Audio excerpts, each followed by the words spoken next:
The role of the federal government has been squarely at the center of the national debate the last few months. But who are the people who comprise that system of government? Judy Woodruff set out for answers in her ongoing series, America at a Crossroads. 160 feet below the surface, my team and I got a crash course on the history of coal mining and what was once one of the leading causes of death in mines. And this square is coal that has not been mined. That's what's keeping the mountain over our heads.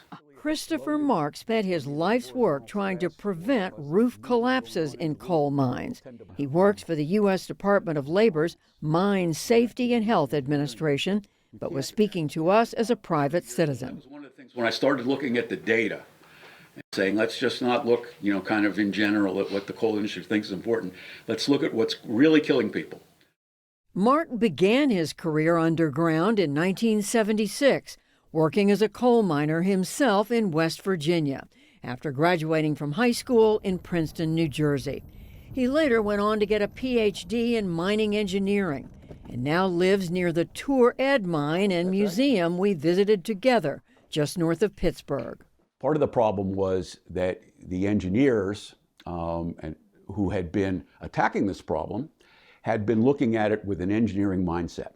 But Mark took that mindset and combined it with statistics to create new software that's credited with saving an untold number of lives. Mark and his work are one of the stories in a new book edited by best-selling author Michael Lewis, Who is Government? The Untold Story of Public Service. It's based on a Washington Post series written by Lewis and 6 other authors. It's sort of like all the mess that the private sector can't solve, that is really hard to solve, ends up being government responsibility. We met up with Lewis at Politics and Prose in Washington, where he explained how he picked Mark's name off last year's list of nominees for the annual Sammys Award, Samuel J. Heyman Service to America Medals, created by the nonprofit Partnership for Public Service. There was one character who was kind of described in this list. It said, Chris Mark, Department of Labor, solved the problem of coal mine roofs falling in on the heads of coal mines, which killed 50,000 coal miners in the last century. And then it said, a former coal miner. And I thought, there's got to be a story there. It's like, who comes out of a coal mine and solves a big technical problem like that? He saved thousands of lives. No one knew who he was. He didn't care if anybody knew who he was. A turning point in Chris Mark's career and in mine safety was the August 2007 collapse at the Crandall Canyon mine in Utah that killed 9 miners and rescuers. It was blamed on inadequate mine design that led to the failure of roof-supporting pillars. Mark was asked by Congress to come up with a way to reduce similar accidents. Since then, the number of roof fall deaths has declined dramatically to 0 deaths in 2016. Mark says the federal government, rather than private industry, was needed to make the changes. If somebody did come up with a better approach to pillar design, their own company would have wanted to keep that in-house because it would have saved them money and their competitors wouldn't have had it. But because the federal government developed it and it was specifically a safety measure, then we're trying to diffuse it as widely and as rapidly as possible. And nobody else has that incentive. What is your estimate of how many mine collapses have been avoided and lives have been saved as a result of what you've done? That's really very difficult to do. And I mean, a big part of the role that the government plays in Americans' lives is to avert disasters. And there's really no way of counting the disasters that you've averted and the number of lives that you've saved. When Lewis was pulling the book together, he gave no guidance to the 6 contributing writers other than to find interesting stories. The result? 8 essays, an ode to public service that Lewis says were more typical than not.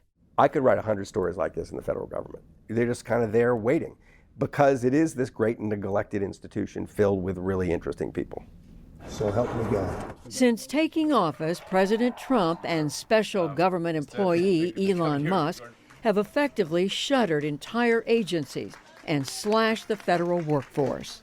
Many of them don't work at all. Many of them never showed up to work. We want to cut the people that aren't working or not doing a good job. We're keeping the best people. Their goal? To reduce federal spending by at least $1 trillion. At the end of the day, America is going to be in much better shape. America will be solvent. The critical programs that people depend upon will work, and it's going to be a fantastic future. In the working out of a great national program that seeks the primary good of the greater number. The modern federal government began to take form nearly a century ago as a reaction to the Great Depression.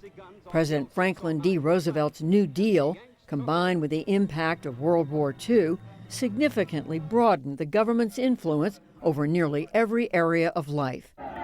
But by the 1960s, public support for government and the people who work in it began to wane, and the role of government has become increasingly divisive. According to a recent Pew Research Center poll, just 38% of Republicans and Republican-leaning independents expressed a great deal or fair amount of confidence in federal career employees, compared with 72% of Democrats and Democratic leaners. Lewis said these starkly different views of government is a result of how the civil service is portrayed by elected officials. Ronald Reagan famously campaigned on the idea that the most dangerous words in the English language is I'm from the federal government and I'm here to help you. There's an incentive system in politics, and the incentive, if you're an elected official in Washington, there's an incentive to take credit for anything that works, and to blame career people for anything that doesn't work, and that the population has been more or less conditioned to hear negative things about the federal workforce. Lewis points out that the number of civil service employees has remained constant over the past 50 years at 2.3 million, even as the country has grown. He acknowledges there's room to cut waste and inefficiency, but questions how the administration is doing it. The way they were going about it is not designed to save very much money. I mean, if you look at the federal budget, I think 86% of it is either entitlements like Social Security and Medicare, interest payments on the debt, or defense. And they're not addressing any of those. All their cuts are taking place in a sliver of the pie that's just 14%. There's only so much they can do there. And this is the first time I've seen anybody go in and vilify the workforce in advance of getting rid of people. So like treating them as the enemy, and with a conscious strategy of traumatizing the workforce. With the careers of so many other civil service employees uncertain, Lewis told us none of the others profiled in the book were willing to speak with us on camera. 2 of the workers he profiled, he added, resigned before they could be fired. Have you experienced a climate like what we're seeing right now, where there's fear of speaking out? No, this really is something new. I mean, I've worked for the federal government now for almost 40 years, and I've seen administrations come and go, but I've never had the experience where, we would get emails that imply that somehow we're the problem, that we're doing bad things. In my experience, people work for the federal government primarily the same way anybody works anywhere else. I mean, you're doing it to earn a living, but federal employees are proud of what they do. They're proud of the contributions that we make to society. The government's not just this incidental piece of democracy. So what has happened, and what is accelerating, is if you disable the government, like make it even harder for the good people who are in it to do their jobs, so they do them less well, through no fault of their own, you just have not given them the tools to do their job, you reinforce the idea that government can't do anything. You create this vicious cycle of cynicism, and make the country essentially ungovernable. So that's where it's headed, chaos.